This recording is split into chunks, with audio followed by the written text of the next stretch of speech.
keep it hidden. I mean, hindi ko po alam kung anong magiging terms if ever may ganyan, pero I want to show my film. So I don't think that's something na we can adjust or take out of the consideration.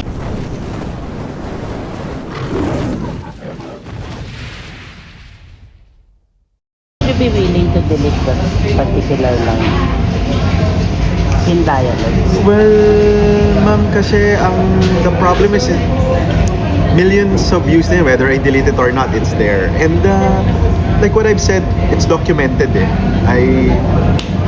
I don't think it will help. No, I mean,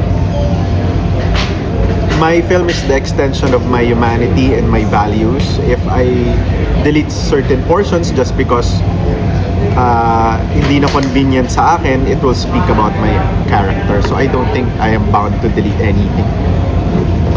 So hindi negotiable din magtatanggal ka or I don't think I'm in the position po to put conditions or anything. Hindi naman po ako ang nagdemanda.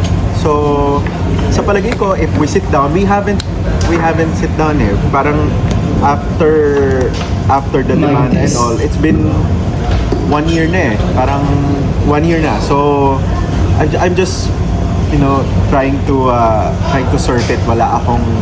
Walang ganyan. Wala po akong naiisip na ganyan. What if, for instance, yun ang kunyari magkaroon ng settlement and that particular dialogue would be one of the conditions?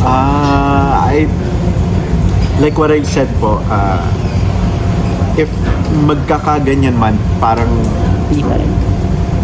I really want to show the nation the film. So I don't want to edit anything. I don't want to, just because I feel the inconvenience, na abala ko and all.